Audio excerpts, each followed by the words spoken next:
Hello, everyone. I have another awesome quality story from my audience, so let's get into it. So, um, my parents found a house through family members or family, people that we're fairly close to, that we would basically friends that you would call family, but they're not technically family. Okay, so my one parent got an opportunity to move into this nice house, a nice full house, like a normal house, like a basement, a main floor, and like three floors in total. It was a full house. It was really awesome. We obviously had to wait a few months to move in because the people that were living there recently had to clean up the house and it needed a lot of renovating. Like the basement needed a whole cleanup.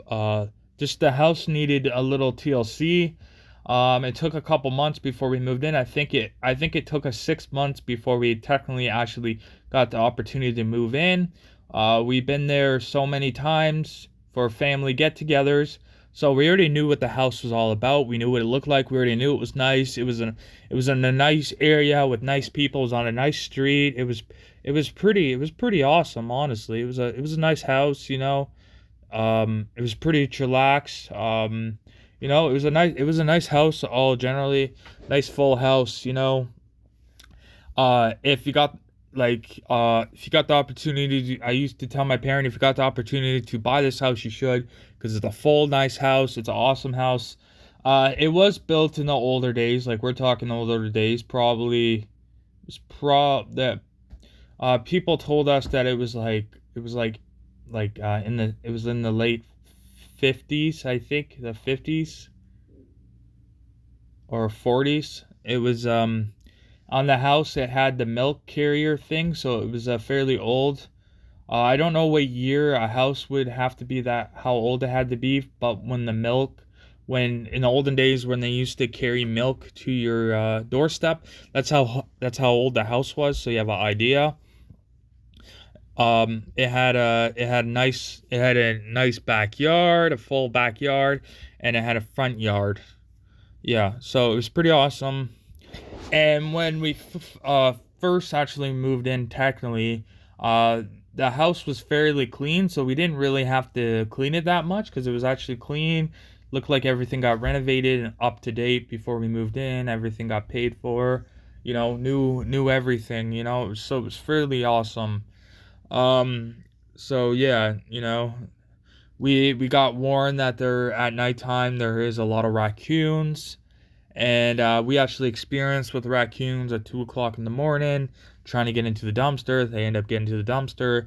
There was one raccoon that either ate a lot or was pregnant, and gets into the garbage all the time. That's why there's locks on it, but the locks weren't fully clamped down because the raccoon dumped over the dumpster and somehow found a way to get into it. It was a very clever raccoon. Tried to scare it away and it hissed at us. So that was our first, after getting warmed with raccoons around this area. Um, Raccoons are very smart. You got to be careful because they're very aggressive.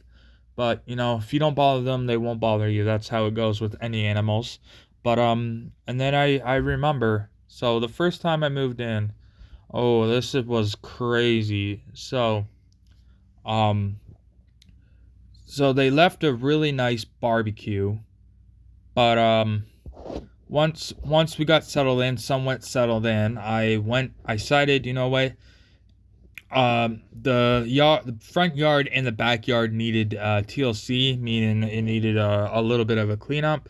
But when I mean a cleanup, I mean it needed a big cleanup. So when I first moved in, the grass was so tall, you would swear that the recent owners did not cut the grass for like years. We're talking years. The grass was tall as me. Like it was super tall. Like it was the tallest grass I ever seen. And before I cut the grass or do anything, I had to clean up. So there was luckily a garbage can around. I picked up all the garbage around the area.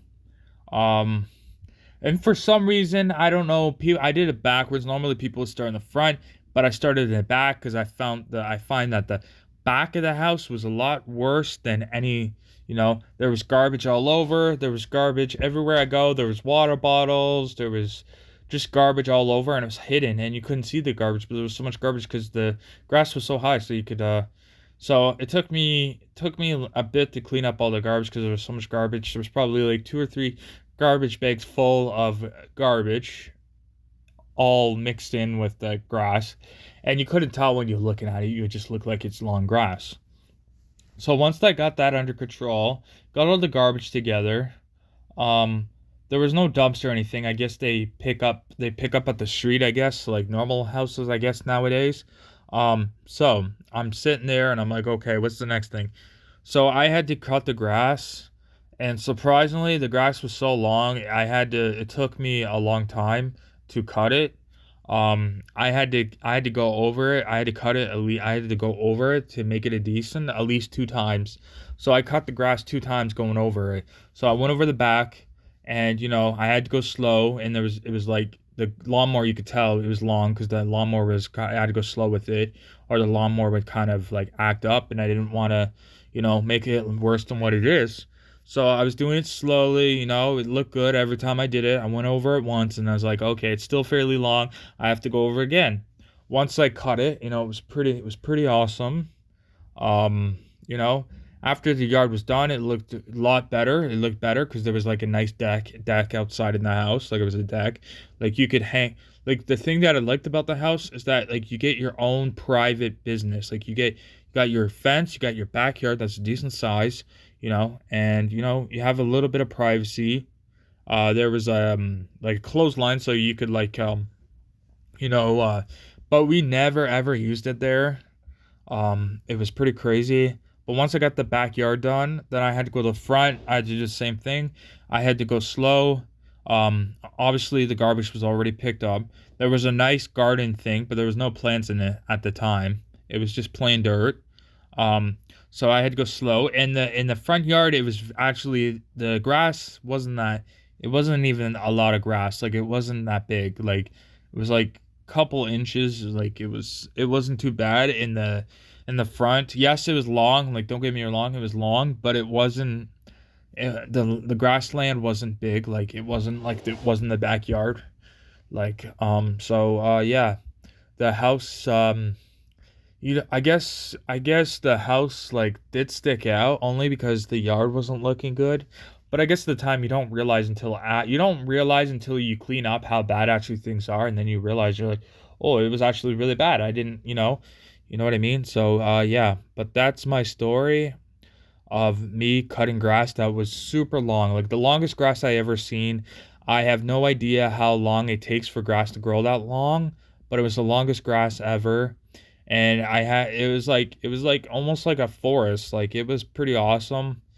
Obviously nobody could leave it. I don't think you could leave it that way. I don't know if the city would complain or somebody would complain. I don't know. I got told luckily that I cleaned it up in time because I'm pretty sure eventually somebody would have eventually complained about how messy the house looks. I don't know if anybody can do anything. I don't know how it works. Probably somebody could. So it's better to keep your house nice and clean and tidy and make it look best as it can. So yeah, I really appreciate it, everyone. I hope my audience can relate to my story in some sort of way. I will definitely see my audience tomorrow with another awesome quality video. Thank you, everyone. Goodbye.